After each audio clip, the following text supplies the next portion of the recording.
This episode of the Sloopcast is brought to you by the Mad Canadian Barbecue Company. Mad Canadian Barbecue Company is an Ohio-based company where we usually say our seasoning will take your barbecue from good to great. Great seasonings such as the Mad Hatter, the Old Fashioned, Four Horsemen, and the Kerry Steak. You can't go wrong with any of those seasonings. Be sure to check out all the amazing seasonings over at the Mad Canadian BBQ Company.com for all their seasonings. Be sure to use the new promo code OLDMAN30. That is OLDMAN, OLDMAN 30 at checkout for 30% off. Not just 10% when you use Sloopcast 10. It is 30 using OLDMAN 30. We don't know how long that lasts, by the way. We asked him. We don't have feedback on that. So you better hurry in soon. I'd hurry. Better hurry and get your 30% off. Again, Old Man 30. Mad Canadian Barbecue Company. They have your butt just covered. in case that doesn't, Sloopcast 10 is still there. Yes. Sloopcast 10 is still available. But Old Man 30, all that more, MadCanadianBarbecueCompany.com. MadCanadianBBQ.com.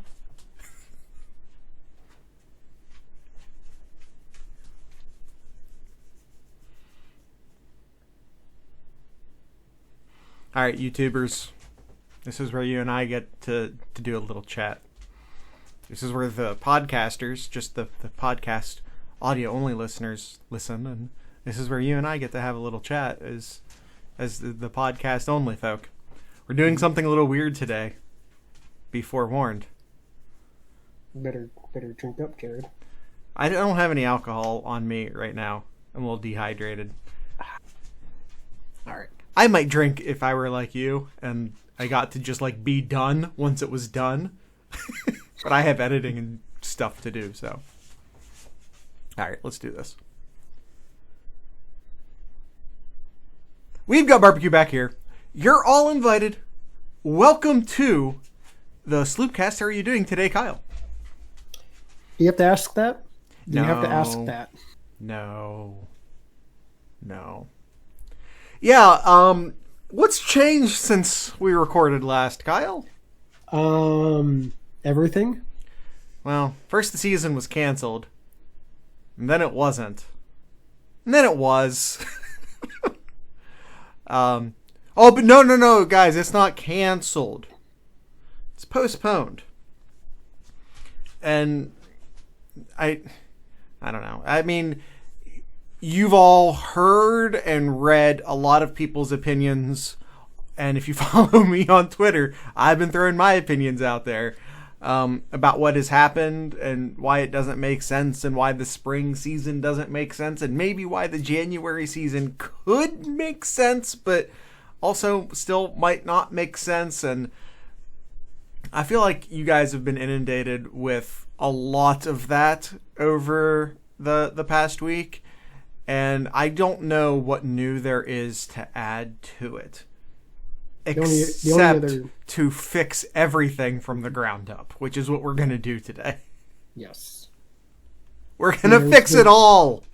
There's been some waves with parents of the players and Justin Fields coming out with a petition to sign, which as we're recording this, just 4 hours into it, he already has well over 100,000 signatures. Yeah, and what time are we recording right now, Kyle? It is a little after 3 o'clock. There you go. So yeah, that's where that's at right now. That leads us into a good question from Austin. He asks, will the Justin Fields petition cause any change? How much more pressure does this put on Warren, the new Big Ten commissioner, if you're not familiar with who Warren is? I honestly think that the letters, we saw letters from Nebraska parents, from Penn State parents, from Ohio State parents, Iowa parents. I get that. So, I mean, as we're recording this, the Justin Fields thing is the piece of news right now.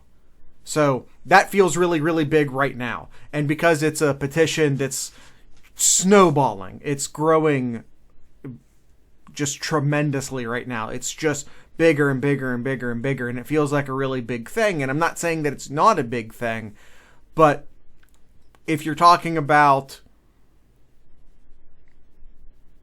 how this could be received by the people actually in charge of making decisions, the parent letters to me carry a lot more weight than a football player saying, I want to play football, and a bunch of fans signing it. And I'm not saying anything negative about change.org or any of the other petition gathering websites, but I would be curious to know at what percentage. I mean, we were doing this a few weeks ago with renaming Columbus to Flavortown. How did that work out? I get it. It's great, and it's fun, and it's a player putting himself out there and diverging from the status quo, and I am all for all of that. To me, the parent letters, in this hyper fast news cycle, already feels like it was a week ago. The parent letters, even that was 2 or 3 days ago, those to me have more impact. But that being said, I still just don't think they have much impact. I don't think the Big Ten as a whole is not. I don't want to say it's not doing it. Like, I know something. I know what you guys know, and I don't see it. I don't see the Big Ten reversing course as a conference at all. I just don't see it happening. I mean, this is the same conference that people have been just ragging on all week about just a lack of leadership, a lack of just consistency from this organization. There's just nothing. So for us to believe that they're going to all of a sudden change their decision, it's not going to happen. And it's just crazy too. Like, they make this decision, they're like, yep, we're not having football anymore. But yet there was no communication on what to do with the players afterwards. Heck, even the parents came out, and even the letters too. Parents didn't know until they saw it in the news media. There's no communication from the Big Ten at all. They found out when the rest of us found out, which is just mind-boggling and just terrible. Just terrible. It should be mind-boggling. However, this is the low bar that the Big Ten and the NCAA have set. It should be mind-boggling, but it's not. Like, I'm not at all surprised to hear that now, or when I first heard it, when those letters came out. Mm-hmm. And a lot of people, including myself, and I'm going to assume you too, Jared, when this was first announced. All right. Well, at least for myself, just like fans of universities in the Big Ten, they don't really care about unity within the Big Ten, like fans do with universities in the SEC. When you keep hearing chants of SEC. Yeah, no, I don't think anyone outside the SEC gives so much of a damn about their conference. There's a few in the ACC that does. I feel like those are mostly bottom dwellers trying to ride off of Clemson's success. But then again, that's also probably what's happening in the SEC. It is. It absolutely is. But so I think that's why you're seeing a lot of fans really come out and say, screw the Big Ten. Let's get out of the Big Ten, join the SEC, the Big 12, whatever it is. You just see a lot of fans just being able to, or wanting Ohio State to jump ship. Which is not really realistic. It's not. It'd be nice, but it's not. So that's why you don't really see any kind of loyalty in the Big Ten, because especially with Ohio State fans, to me, and it might just sound bad because me being an Ohio State fan, but really Ohio State doesn't really need the Big Ten. The Big No. Ten needs Ohio State more. Yeah. And I don't think Ohio State pulls that weight enough. I'm not saying you go full Texas about it, because Yes. Texas pulls their weight too much in the Big 12, which is a large part of the reason why Nebraska left the Big 12 and why the Southwest Conference doesn't even exist anymore before they jumped ship to what was the Big 8 and became the Big 12 and so on and so forth. Yeah. Anyway, I don't want to spend too much time on this because these are surface level issues and we're trying to get to the root of the problem. Now, before we do that, real quick, recruiting. Tumise Adelier has decommitted from Ohio State. This isn't a huge surprise. We told you tons of decommitments are coming. I still believe Ohio State will be net positive at the end of this decommitment cycle that's coming. This does not faze me. If anything, it kind of makes me feel better, because Adelier is a defensive end. It kind of makes me feel better that maybe potentially, because we've been hearing some things about our two guys from Washington maybe shopping around and maybe not being, because it's hard if there's no foreseeable travel in the future and those guys are in Washington. How does JTT, how does Emeka Ibuka, you can understand why they might be at least exploring other options.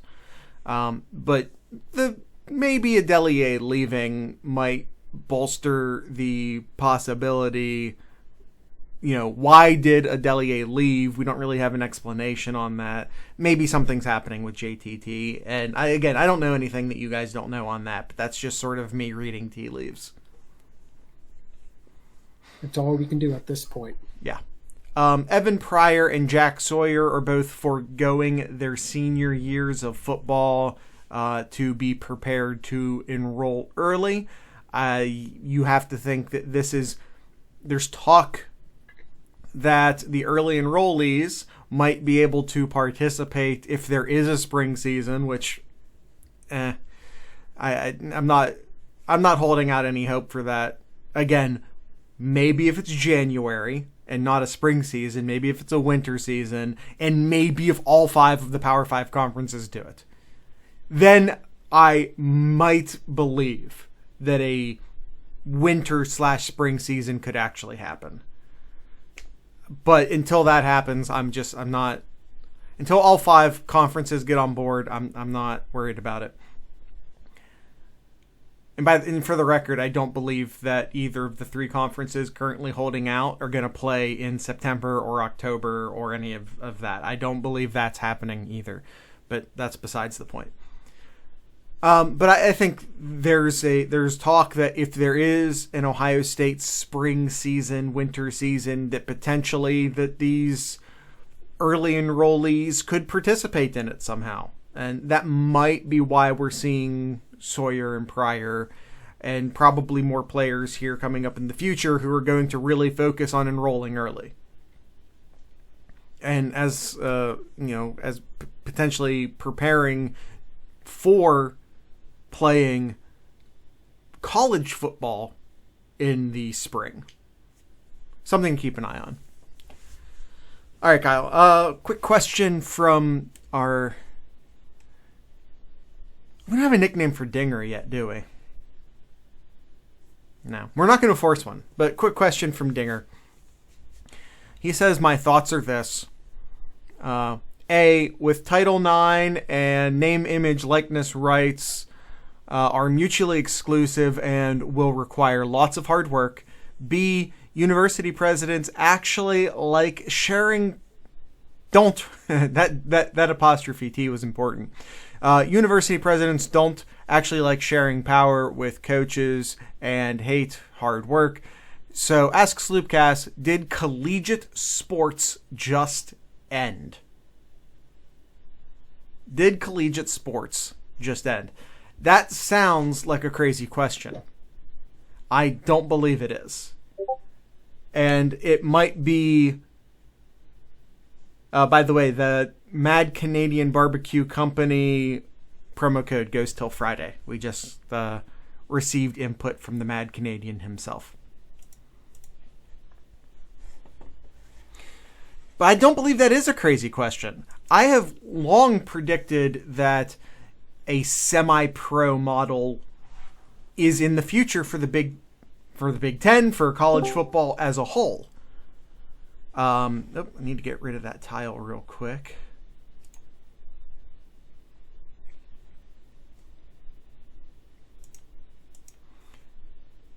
Do not show non-video participants. There we go. Mad Canadians now in the video. Sorry,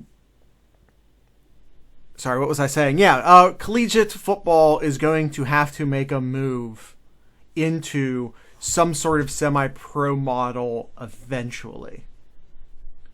And it's one thing to say that. It's another thing to actually try and lay out a plan to do it, which, Kyle, is what I have done.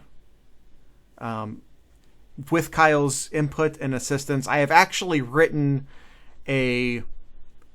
what amounts to about a 4-page, 5 if you count pictures, a 4-page manifesto, a 4-page plan as to A, why college football is broken, B, what needs to happen to fix it, and C, is this realistic? So that's sort of the ground we're going to cover with this. We're going to read it and then just sort of talk about it as we go. Kyle, do you want to do the reading? Yep, sure. Let's go ahead and start this off. And to kind of emphasize, though, this is our plan to fix college football. Not just a plan, but it's a radical plan. Well, you better believe, Kyle, that's going to be the name of this episode: a radical plan to fix college football. Yes. All right. So let's go ahead and start from the top here.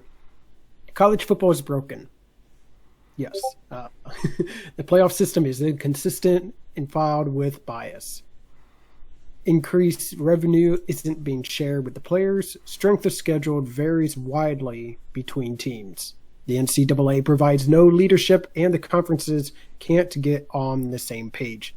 Revenue gaps between universities necessitate near exhibition games that no one wants to watch. Mid-major teams have no opportunity to advance, and Power 5 bottom feeders make no effort to improve. 2020 has taught us that there's no leadership. The conferences don't communicate. The conferences can't come to conclusions, agreements within each other. And when you look at the NCAA for guidance, they say, I mean, they literally just came out and said, well, we'll let the conferences figure it out. Where's the leadership? College football has no leadership. So how do we fix this? Well, we'll get there. Let's see. The playoff committee is best possible solution given the deeply rooted issues within college football. Pro leagues use point systems and records to determine playoff seeds, but this won't work in college football because the strength of schedules are too inconsistent. The playoff committee is like putting a slipcover over a broken down old couch. Is it better? Yeah. Is it good? No. To create a fitting conclusion to college football, we must fix the underlying problems. The problem with the with the postseason is not the playoff committee. It's not that the playoff committee is too inconsistent. It's that the task given to the playoff committee is impossible. Mm-hmm. There's just way too many teams. You got 130 teams to look at, and yes, you can take 3/4 of the teams and throw them out every year, for the most part, and just really concentrate on 30 teams every year. But still, the problem is that those 30 teams are playing the other 100 teams. Correct. Yes. Yes, absolutely. So you have no consistency of playing similar teams, and you may once in a while be like, oh, hey, this team played this bottom dweller team, and they only won by 50 points, but this team won by 65 points. Right. It's not a good comparison. The opinion that colleges should be paying players seems to gain more support every year. My personal opinion on the subject has shifted in that direction over the years. Name, image, likeness allowances is a step in the right direction, but just a band-aid. Unfortunately, paying players is not as easy as cutting them a check. Just paying the football and basketball teams won't comply under Title IX. Paying all the student athletes equally is cost prohibitive even for the wealthier schools, but an absolute non-starter for the less wealthy. How do we pay players without violating Title IX? I'm building up to a thing here. I'm telling you what's wrong and why it's not easy to fix it. We're building up to a thing here. I already said it. It's not as simple as just paying players. It's all sorts of legal and governmental restrictions in the way of that. Variation between schedule strength is rooting in two underlying causes. Number one is schools make their own schedules. And then number two, college football's enormous talent gap. The issue is one of the most publicly debated, as every fan base widely overestimates the strength of their conference and their team's strength of schedule. Why? Because there is no good metric for measuring strength of schedule. Wins over top 25 teams, that relies on biased polls and circular debates about when they played versus where they are ranked now. Computer formulas are either shrouded in mystery or can become manipulated once their formula is known. This is called Goodhart's Law. College football must ensure that their best teams play each other more often than a few times a century. But how? Again, we need consistency with who the top teams are playing. We cannot compare what Ohio State and Alabama and LSU and Clemson and Oregon and USC and Texas and Oklahoma. We can't compare how good these teams are unless they are playing consistent schedules. Furthermore, who does it benefit to never see these teams play each other? We all lost our gaskets a few weeks ago because Ohio State put Alabama on the schedule for 10 years from now. Ohio State and Alabama, two of the most storied franchises in all of college football, have played a grand total. Is the number 3 times? You don't have to look it up, Kyle. It's under 10, right? Yeah. They've both been playing football for over a century. They're the two of the most storied programs in all of college football, and they have almost never, if we do a by-year average, almost never played each other. That is a problem that no one seems interested in fixing except for us. Moving on here, the revenue gap in college football is bigger than weight rooms, practice fields, indoor waterfalls, and in-house barbershops. It's about creating rules that are supposed to govern both Texas, who grossed nearly $225 million just a couple of years ago, and Sunbelt teams who grossed less than $20 million. We cannot continue to have conversations about paying players and everything else that needs fixed in college football so long as we keep pretending that these institutions are operating in the same universe. These smaller revenue athletic departments are forced to place their athletes in meaningless no-win competitions in order to balance their spreadsheets. Look at the MAC schools, for instance. Sunbelt schools are even poorer. I researched all this. Yeah. Believe me, the MAC schools have money compared to the Sunbelt teams. Yeah, it's It's big. It's a big concern. I mean, that was one of the concerns that even my first thoughts when they came out and said that Big Ten is not playing, or even just in general, a lot of the Power Five conferences weren't going to play. One of my first thoughts is, oh, look at the Bowling Green and Miami, Ohio's of the world. They're not going to be able to keep their athletic department open, or they're going to have to start closing or canceling certain programs. That's coming anyway. I mean, that's coming. That's coming across the board. There's going to be a lot of sports canceled that will probably never come back. Because once they realized how much money a lot of these athletic programs were costing the universities, a lot of them will never, ever come back. And we're going to see a reduction in the number of sports played in college across the board. And again, I don't think it ever recovers. Yeah, it's sad to see, just because of just some sports that don't get a lot of attention. You won't see again at all. Let's see. Next paragraph: Boise State, UCF, Memphis. Why do we continue to treat these programs as second class? Have they not earned a chance at more? TCU and Utah are exceptions. These teams should not have to wait around for the next great conference reshuffle that seems to happen every 20 years. Meanwhile, every major conference has a few teams that seem happy to do nothing more than to cash their TV checks. Conferences are caste systems. The aristocracy are granted wealth and opportunity because of their bloodline, and mid-majors are forever relegated to plow someone else's field with little to no. That's the wrong no. Remind me to fix that, Kyle. With little to no. Oh, you're right in the document. You got it for me. Chance at upward mobility. Point is that, think of your favorite mid-major program. I'm sure there are people listening to this podcast who, even if Ohio State is your team, that you still like Cincinnati.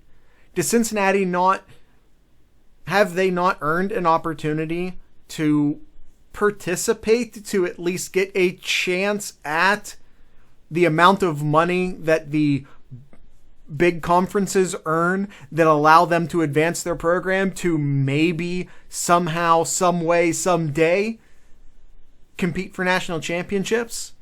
I mean, absolutely. It's look at the past 15 years under two different head coaches, where they broke the top 25 multiple weeks. And versus you look at other teams like Rutgers or Vanderbilt, or teams that, like you said, they're there fine, just getting their TV checks and signing it to cash it into the bank. But look at TCU and Utah. Utah gets Urban Meyer, becomes a better program. The Pac-12 was looking for a 14th team. They pick up Utah, and Utah has been on the cusp of making the playoffs a few times. TCU has been on the cusp of making the playoffs a few times because the Big 12 was looking to get teams in the conference, and now they start getting that big boy conference money, and they're able to take that next step. And TCU and Utah are both respectable programs who I think could easily be playoff teams, especially if we see a playoff expansion at some point, easily become playoff teams in the next few years. Yep. Point is that upward mobility, a lot of teams have earned it, but have not been able to actually, because their spike, because their great seasons didn't align perfectly with the great conference reshuffles that happen every, like I said, maybe 20 or so years. We want to be able to see teams earn their way to the top, but that's not something that's being afforded to them. Yep. So now comes, Jared, the time to break the wheel. Yeah, I mean, obviously a Game of Thrones reference. Yes. In which we're talking about... I'm all for it. But this is what Danny was talking about before the writers made her crazy with little to no motivation at the end. But that's a different podcast. The point here is that the slaves shouldn't be slaves simply because they were born slaves. The serfs, the laborers, these people shouldn't be stuck in this system simply because there's no opportunity at upward mobility. I didn't mean to rhyme there. Apologies. Point is that I would like to see a system that rewards the Cincinnatis and the Memphi of the world and punish the Illinois of the world who make seemingly no strides or care to make any strides to be any more than Lovie they Smith? are. What about Lovie Smith? Lovie Smith is one guy. What are they paying their assistants? What do their facilities look like? It's more than just getting, that guy used to be the Bears coach. And I think he'll do good things there. But it takes more. All right. So what follows here is the plan to fix college football, according to the Sloopcast folks. It's our plan. Warned, yes, be warned, everyone. It is radical, and many traditions Kyle, will have. Can I stop you? Mm-hmm. I think we want to hear from our good friend, the Mad Canadian, who, by the way, says he likes your polo. Oh, thank you. So, let's talk a bit about the Mad Canadian. Now, through Friday, the Friday after this post, we are doing Old Man 30 to get 30% off your entire order at themadcanadianbbq.com. You can find a link to the Mad Canadian site in the master link, which is in the show notes. Let's see, I'm holding the savory right now. This is great on shredded chicken, shredded pork, all sorts of things. I like to use it when I'm doing anything shredded. It's garlic and additional spices. It's fantastic. I love it. I got the Sonoran Heat. Jared loves anything garlic. This is a fact.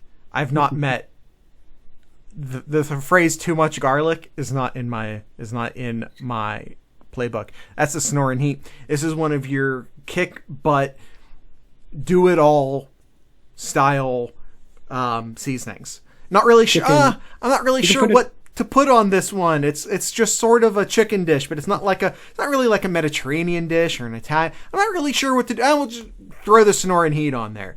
You want to do something, but you're not exactly sure what. You got this. You got the S&P bud. These are your utility players. They can do it all for you.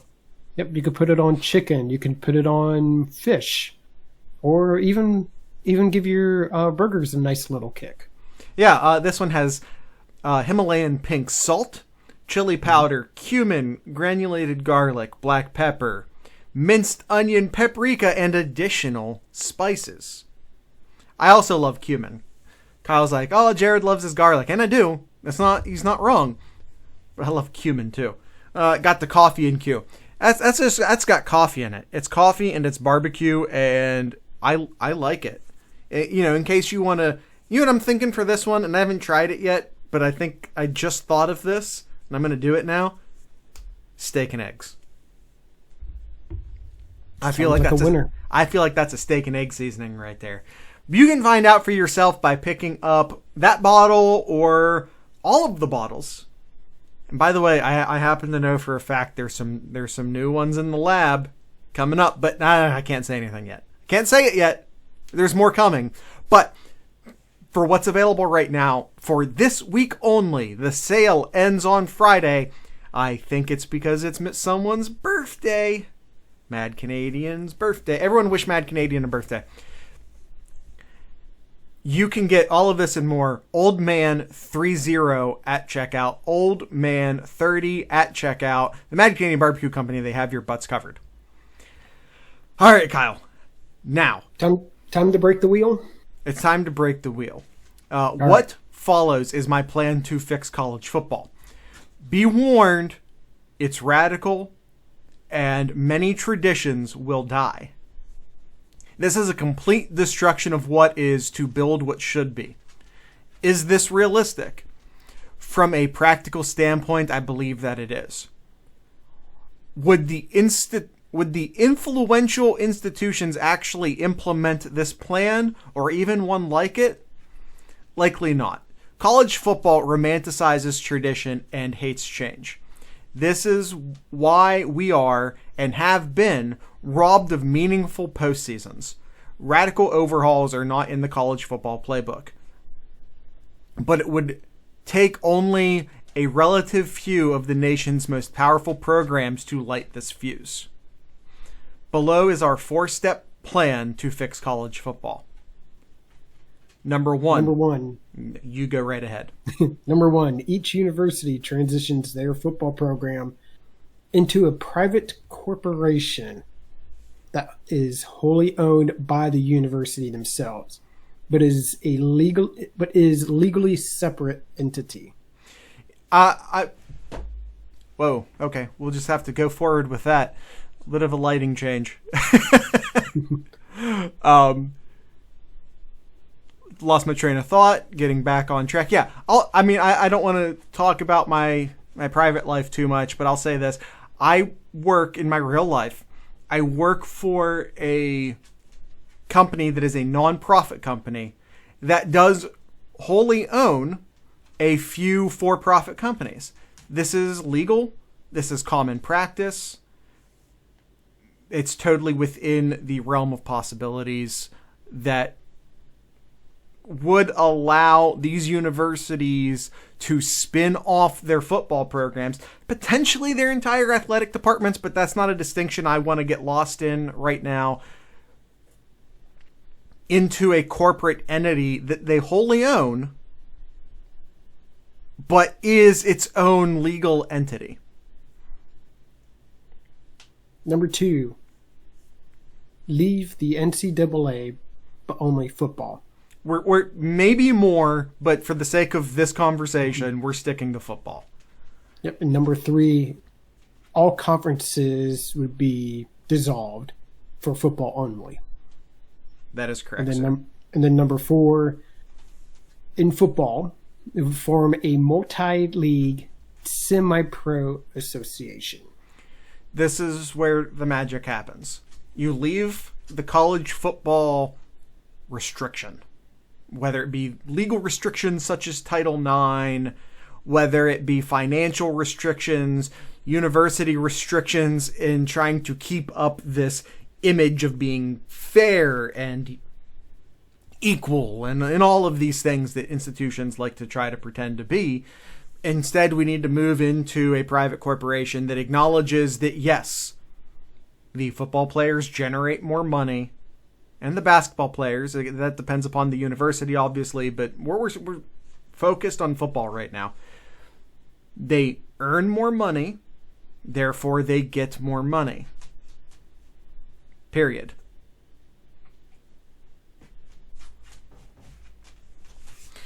The first 3 steps facilitate the 4th. They allow football programs to operate without the legal and institutional restrictions that apply to universities' NCAA membership. This allows football programs to self-govern and pay their athletes, which is what we just mentioned. Leaving conferences solves the caste problem, allowing for upward mobility and rewards succeeding football programs. This places college football under a single commissioner who can provide leadership and consistent rules that apply evenly to all teams. And we have named it the college. Sorry. We have named this self-governing program the College Football Association, the CFA. I'm not tied to the name. It just felt like the generic sort of thing that... Anyway. Yeah, what have we been talking about? No leadership. The conferences can't get on the same page. The NCAA has no interest in providing any leadership. Yeah. Conferences, like the Big Ten, are not communicating or governing or ruling, whatever word you want to use, effectively. The Big Ten could have done, practically speaking, the exact same thing this week, but with a lot less turmoil had things been communicated effectively. Even if we're talking about, well, the Big Ten just had to deliver the bad news. This is how it has to be, and yada, yada, yada. It still creates an atmosphere of negativity when you deliver it the way they did. And again, now we're like the Pac-12 then follows. Now this puts pressure on the Big 12 and the SEC and the ACC. What are they going to do? Even if they win, what if you're Clemson and you win a national championship this year? You going to put a big old asterisk next to that? Because Ohio State, who everyone, not just us, everyone was, this year it's Ohio State and Clemson. Are you just going to take Ohio State completely? You think that national championship isn't going to get a big old asterisk next to it?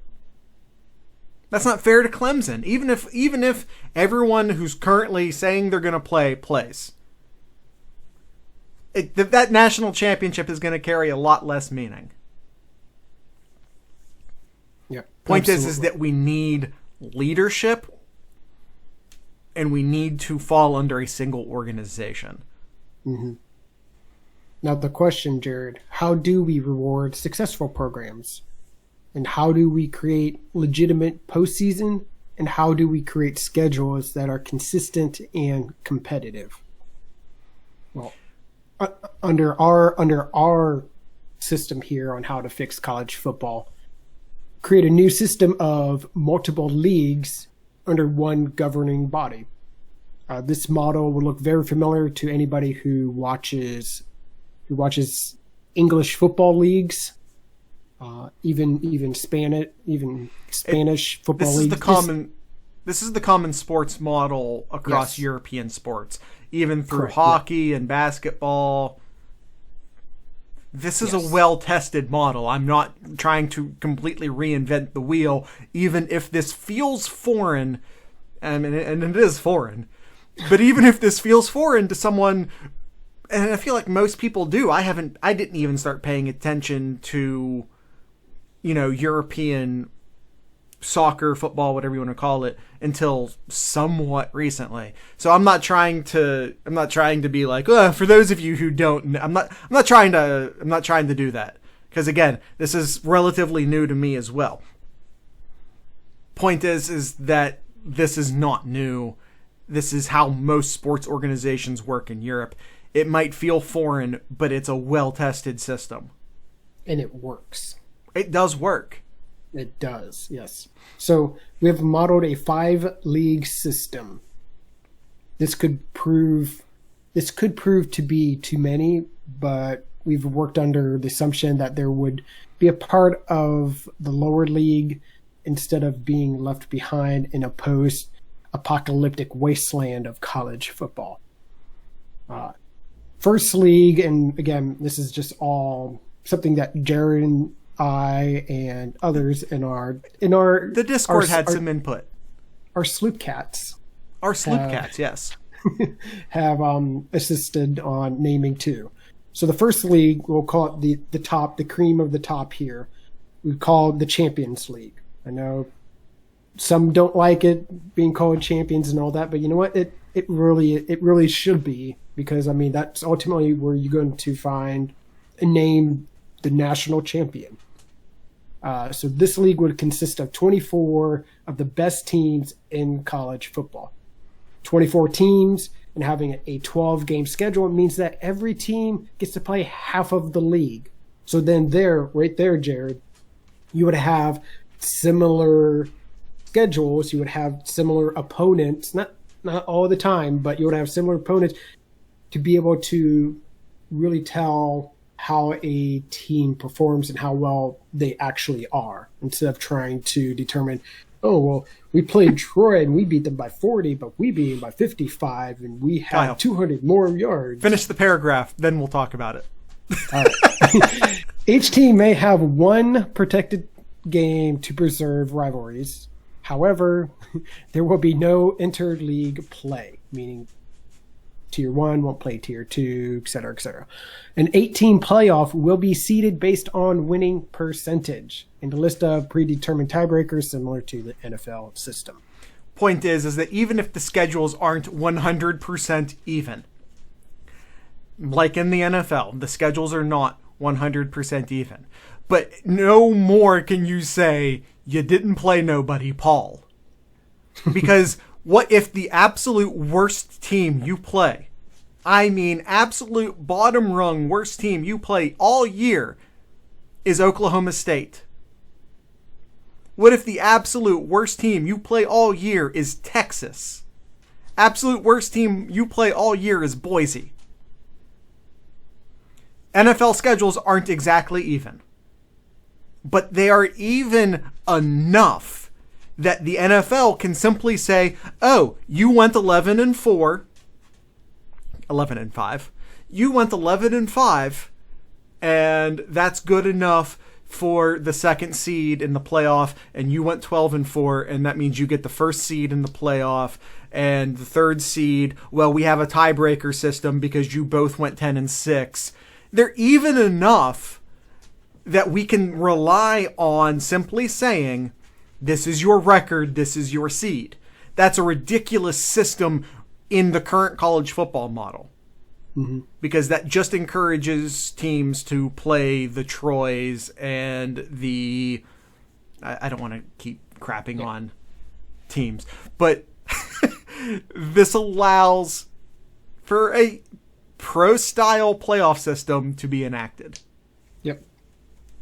The next 3 leagues will consist of about 32 teams each, and a fifth can contain up to 32 teams, or whatever the case may be.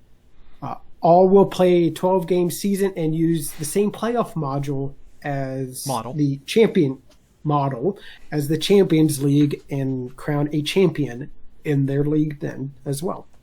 Makes sense. But why would it? That, again, if you're a program who, for maybe geographical restrictions, if you're a program, financial restrictions, maybe you're just never going to make it to that Champions League, and you're never going to compete for that national title. Well, guess what? Now you still can try to be the champion of the third or second tier. You still have a thing to play for against relative competition. Mm-hmm. And again, there's only 24 teams in that top league. There's still going to be lots of star power, lots of influential, brand-worthy, interesting universities in both the second and third tiers. Absolutely. Yep. But why would a team, especially one in a major conference, want to be part of the 4th or 5th league? The same reason MAC and Sunbelt teams spend their Septembers in 80+ thousand seat stadiums getting boat raced. Money.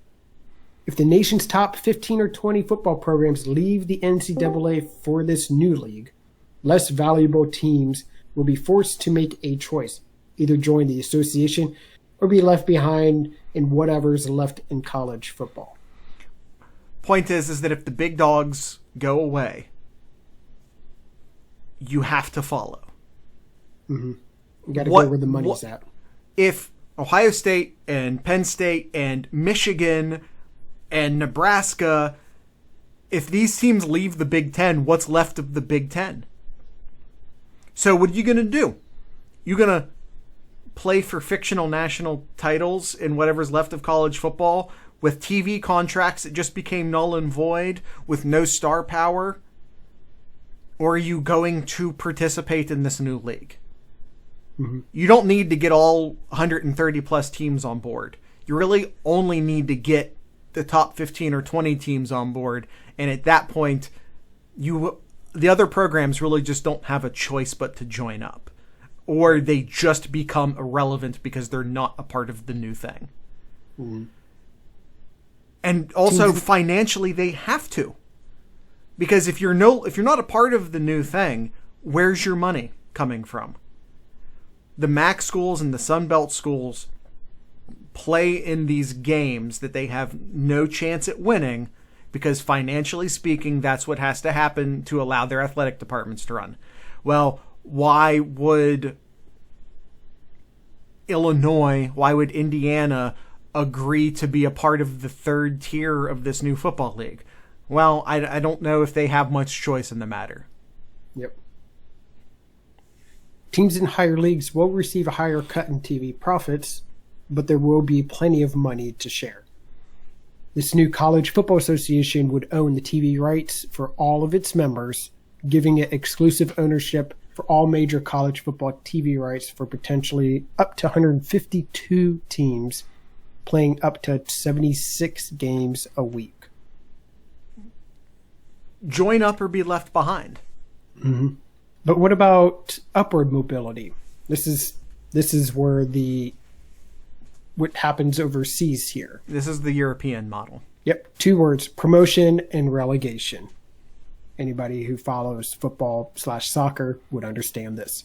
If you're familiar with English Football League or other European soccer organizations, then you've heard these words and probably have some idea of what they mean. If not, here's your crash course. Promotion and relegation is a system where teams are transferred between leagues at the conclusion of each season.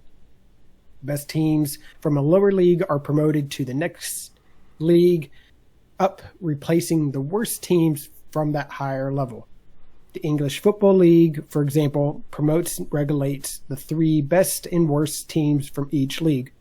4 teams, however, would be the ideal number for this model here, as it works neatly with the 8-team playoff model. Promotion and regulation will help maintain competitive balance, reward success, punish failure, and create high levels of importance for games played by struggling teams at the end of the season who are trying to avoid relegation. 2 also works. I mean, I said 4. I think 2 also works. 2 would be a bit more of a stable system. 4 would have more movement. I personally think 4 would be better, but the powers at be, which are your wealthy organizations who have no opportunity to move upward, would probably prefer 2 because that means less of them are falling down to the next league. Mm-hmm. Point is that in that second league, maybe you have a national title for what I've deemed the prime league. I'm not tied to these names, but I'm going to release the graphic on Monday, and you guys can see the graphic for yourself. Point is that if you're Michigan State and you got put in that second tier, well, guess what? You want to join that first tier? Go win the national title. Go win the prime league national title. And even if you just make it to the championship game under a 2-team promotion relegation model, even if you just make it to the championship game, you have guaranteed that you're playing in the next league up that next year. Yep. Or if you make it to the final 4 of that 8-team playoff, then you're promoted. Depending upon if we use 2 teams or 4 teams. Again, I prefer 4. I think 2 would be more realistic. But hey, why would realism play into this radical, ridiculous system I'm putting forth? Yeah. All right, Jared. Biggest obstacle standing in the way is that initial buy-in. Can you get the decision makers from the nation's most powerful football programs in the same room and have them all agree to jump off of the boat together? Can they agree on a set of rules? Will these programs enter into a system that allows new money programs to take their spot in the top league? Could we even get them to agree on a lunch order? We fear the answer is no. The programs with the power to affect meaningful change are the programs who benefit the most from the status quo. Yeah. The problem is that those top 20 programs I don't feel like that they're going to freely join a system that could see them relegated down to a second class league. That's the biggest flaw with this problem, and why the 2-team promotion relegation system is more realistic.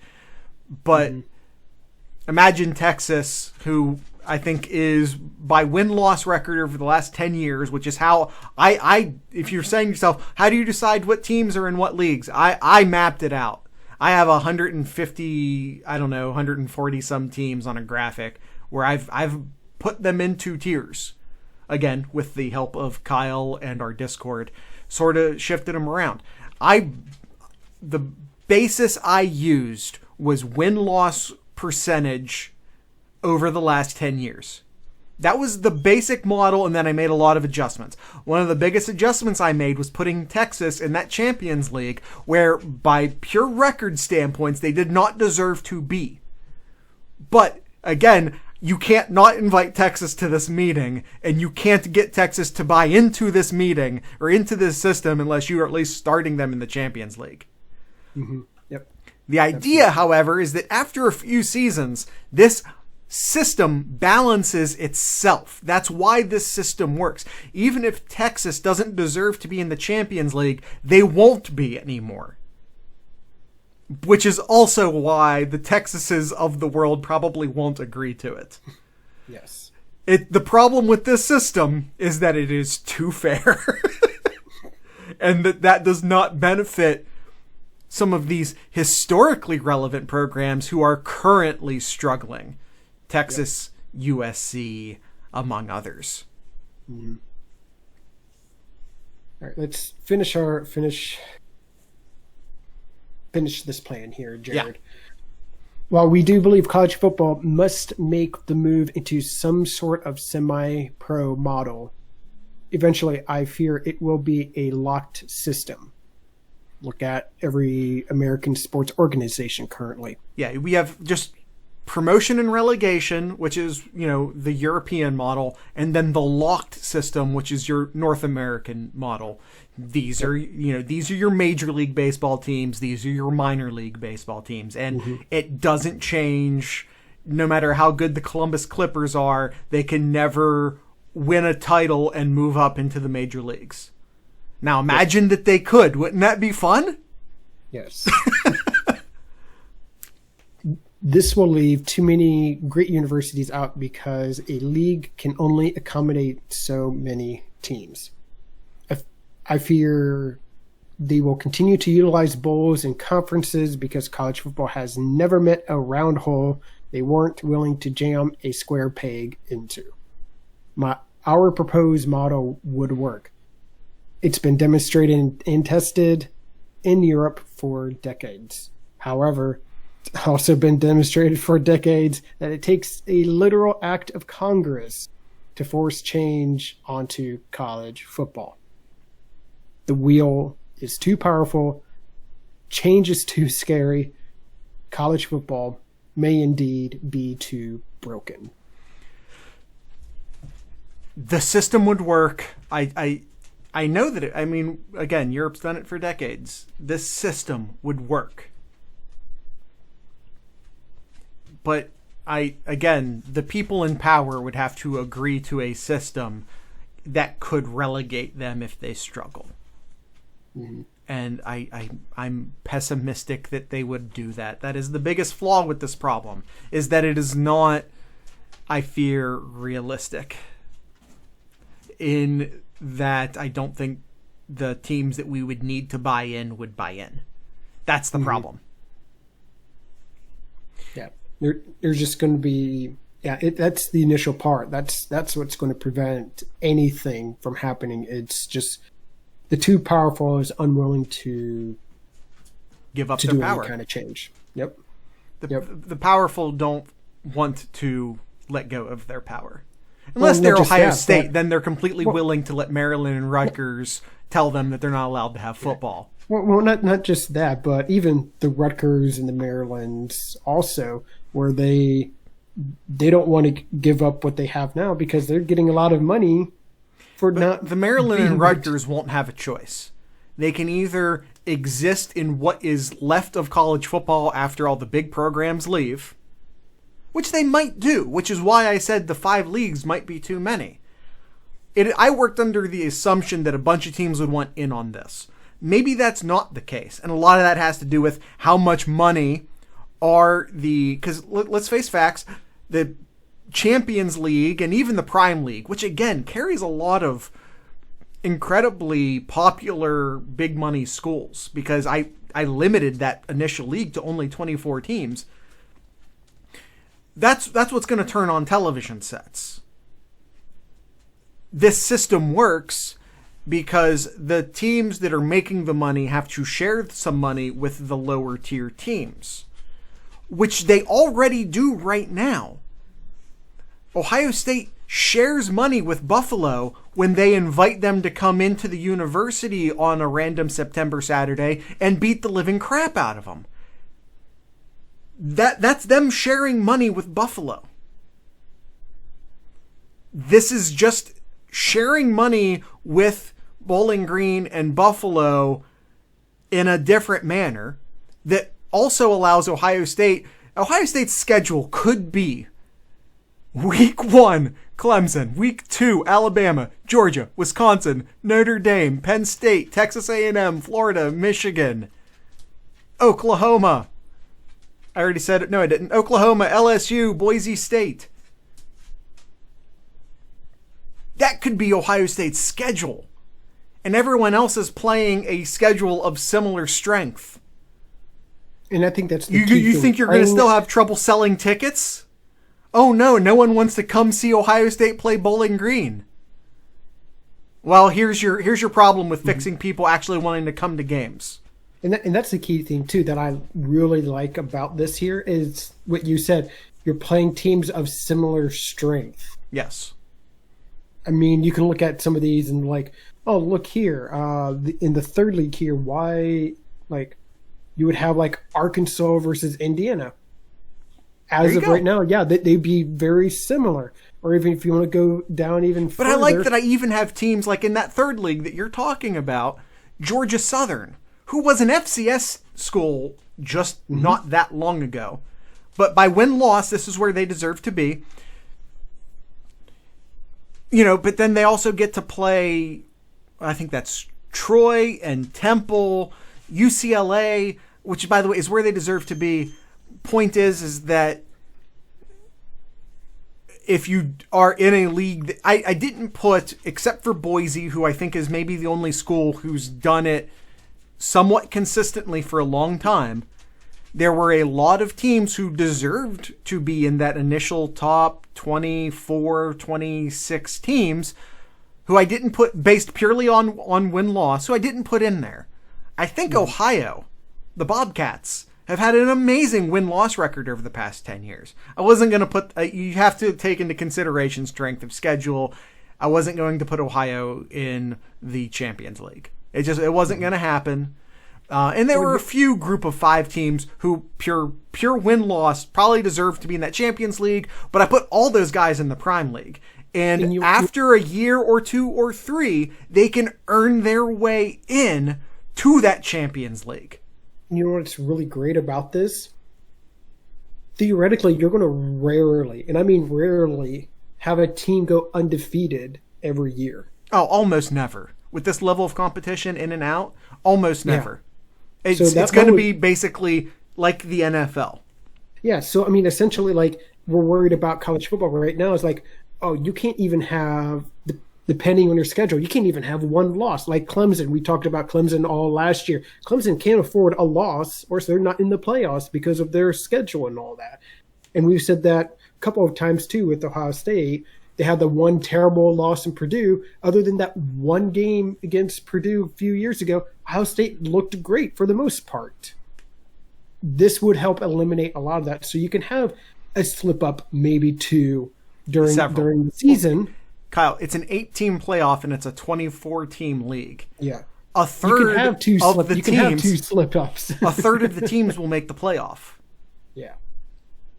And another thing that's really cool about this system, I mentioned it in the article, that's lofty. In my manifesto, I mentioned it in my manifesto that if you're USC in Texas and you only have 3 wins, And then or maybe point is that if you're having a really bad season, it's not just, well, toss the season out or the rest of it doesn't matter.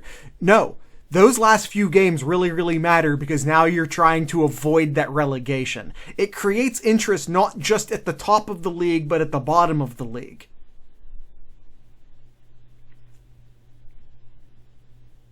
The system works. I promise. It's worked in Europe for decades.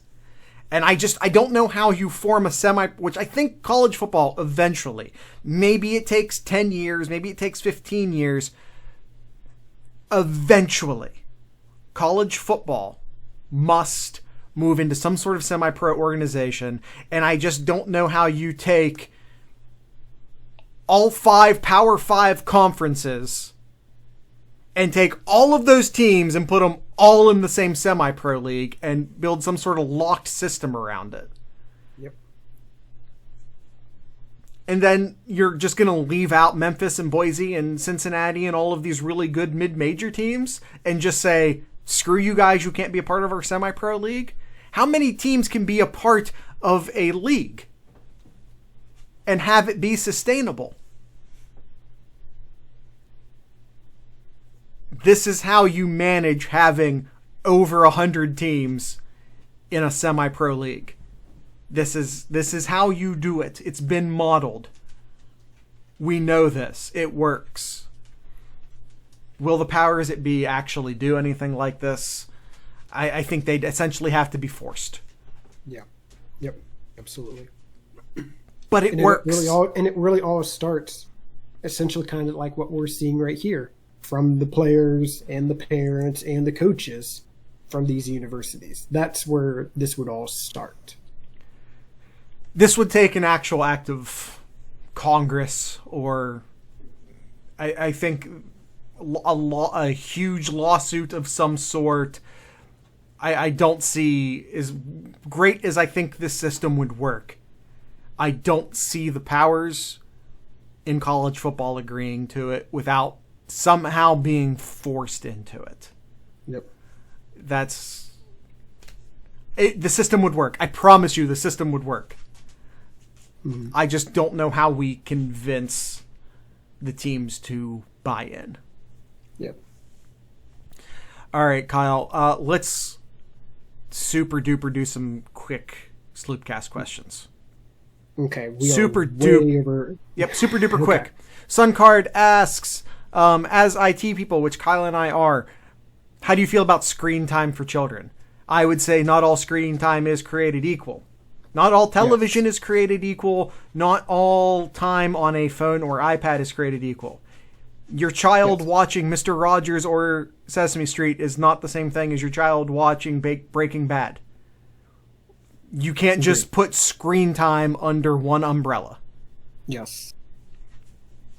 Duncan from the Discord, why does the narrative of a team playing a season either in another conference or as an independent include they'd be leaving the Big Ten if Nebraska wants to go play with whoever else wants to play? Because the Big Ten canceled the season.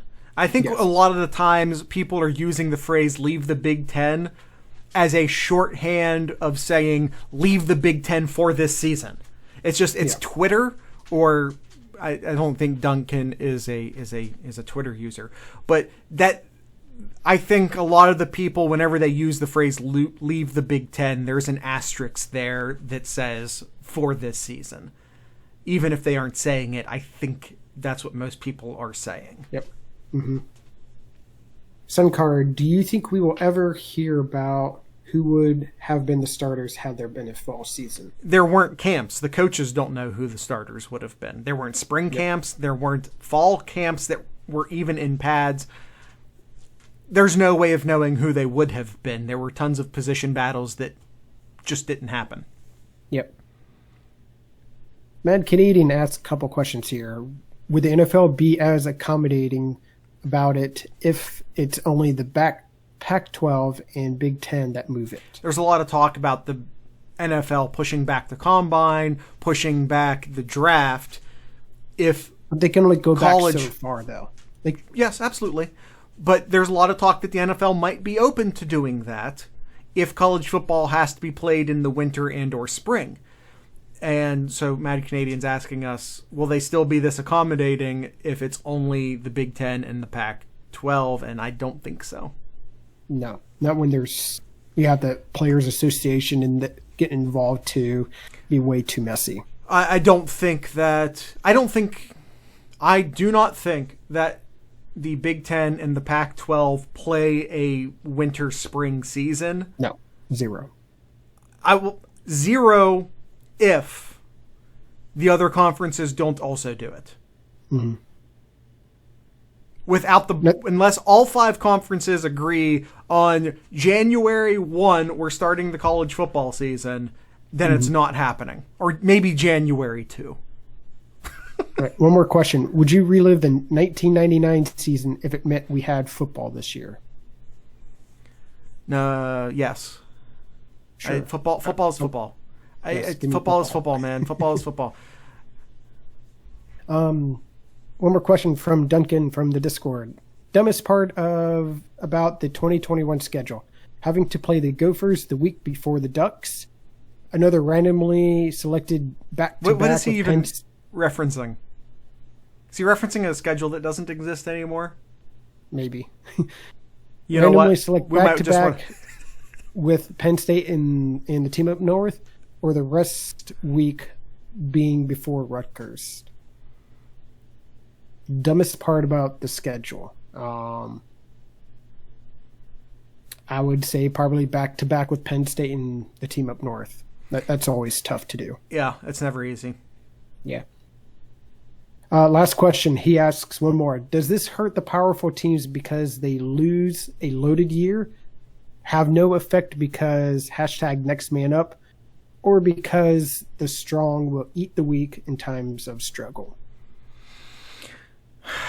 I think this hurts to me. The strong always eat the weak in times of struggle. However, so this might help Ohio State against the rest of the Big Ten, but it hurts Ohio State where Ohio State cares, which is on the national stage, especially if ACC and SEC play this October, which, by the way, I'm still going to say I don't think that they do. Yeah. And especially like we saw how good they can be here. Potentially one of the best offensive lines we've mentioned a number of times. Justin Fields, a couple of great running backs, the wide receiver core, one of the best in college football. I really just don't want to talk about how great this team is for a season that's not going to happen. That's just going to make me sad. All right, Kyle, that's all of our Ask Sloopcast questions. Want to encourage everyone to check out our TeePublic store. This is one of our TeePublic shirts. It says, I don't want to keep lifting my shirt up, but it says get on our level. You can find a link to, you can either just Google TeePublic and Sloopcast, or you can check out our master link. Our master link is in the show notes, and it links you to all of our stuff, including the Patreon, the TeePublic page, the Mad Canadian, the YouTube page, Twitter stuff. All the links are in the master link. Let's see. I think that's it as far as anything I want to plug. Do you have anything in Kyle's Corner for this week? Just best of luck to the Blue Jackets. I know they're down 2-1 right now, but best of luck. Hopefully they can pull out another victory against Tampa like they did last year. Yep. And I think that's it. Check the show notes for the music that we're playing. I forgot to pick out a band like I normally do. If I can, Kyle, give me 30 seconds. If I don't pick a band in 30 seconds, you call me out. And then I also just need you to talk for 30 seconds so that we don't have complete silence. Oh, what's that? Talking for 30 seconds. Oh! TMC says we should play Arlo. We should absolutely do that. Arlo McKinley just released a new album this week. Thank you, Mad Canadian. Discord was quiet all episode, but then Mad Canadian sinks just an absolute half quarter at the buzzer. Well played, Mad Canadian. Well played. Yeah, Arlo McKinley released a new album this week, and I'll play one of those songs. Hey, Mad Canadian, pick a song. We'll see if he does it. We'll give him a few seconds. He's typing. We have typing from the Mad Canadian. He says, Die Midwestern. All right, there's your song. Arlo McKinley, new album released last week now, because, yeah. Go check that out. Great Ohio country singer. So go check out Arlo McKinley. The name of this song is Die Midwestern. Make sure to check out the master link down in the show notes for all of the things. And with all of that being said, I'd like to encourage everyone to drink local beer, listen to local music, and of course support your local podcasters. Once again, this is Arlo McKinley doing the song Die Midwestern.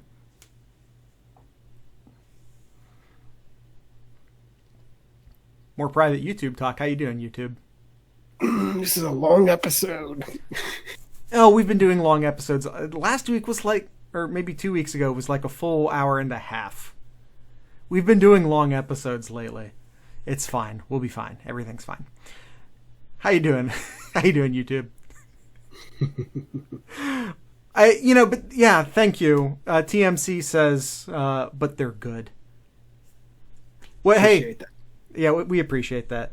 Hey, TMC, give me 2 spices and I'll talk about them in the ad read when the podcast listeners come back to us. Should I tell them about some of the secret ones? Ooh. Should I tell them about the secret ones? It's up to you, MC. Okay, well, he says yes. So let's do that real quick. Want to once again thank Arlo McKinley for ending today's episode, and I want to thank the Mad Canadian for sponsoring today's episode. He helps make these podcasts happen, and we super duper appreciate him. He's given us permission to talk about is it 2 new ones? I know about one of them. I know about the Dawn A, which is a new Italian blend that he's working on. He actually made some chicken this week and sent us a picture, and it looks great. It's an Italian blend. I'm not really sure what's happening in it yet. He says he's working on 3, and they're coming out the end of August. Okay, so I know there's the Dawn A, and like I said, that's some sort of Italian blend. I don't have a lot of details on it yet. It looks very herby, but I know TMC, and I know he's always putting a little bit extra into that. What are the other 2? Oh, the Mommy Bay. That one's like the what's the crab seasoning, right? Yeah, it's an Old Bay ripoff, but it's better because it's the TMC doing it. So there's the Mommy Bay, and then the Falls Demise, which I believe is, I don't want to say it's pumpkin spice, but it's pumpkin spice inspired. So, by the way, can we stop with the pumpkin spice hate? Mad Canadian goes, no, it's just pumpkin spice. I will tell you, Jared, I know you're going to go into a spiel about pumpkin spice and people hate that, but I went shopping today. Yeah. Oktoberfest is out now. It's too early. It is out. And I love Oktoberfest beer, but it's just too early. Yeah. Anyway, Mad Canadian, he's got 3 new spices coming at the end of August. He has an Italian blend called the Dawn A, the Mommy Bay, which is, it's a lot like Old Bay seasoning, but it's the Mad Canadian, so I'm sure it's coming across far more natural with less junk in it now. And then the pumpkin spice, which again, it's basically pumpkin spice, but it's the Mad Canadian, so the ingredients are fresh and there's not a bunch of chemical nonsense in there. So you have to check out the Mad Canadian Barbecue Company at themadcanadianbbq.com. Link is in the master link, or you could probably just Google Mad Canadian Barbecue Company. That's going to get you there. If you're listening to this more than a week out, you can always use Sloopcast10 at checkout to get 10% off. But if you're listening to this the week it comes out, by Friday, you can use Old Man 30, celebrating Mr. Mad Canadian himself's birthday. Old Man 30. He's not 30, I don't think. Mad Canadian. But the promo code is Old Man 30. If you were a real friend, Mad Canadian, I'm looking at the Discord chat as if he can see me, or as if I could see him. you would have done it for your age. But yeah, you can use Old Man 30 at checkout to get 30% off your entire order. He said he'd take way too big of a hit if he did his actual age. Old Man 30 at checkout, madcanadianbbq.com. He's got your butts covered.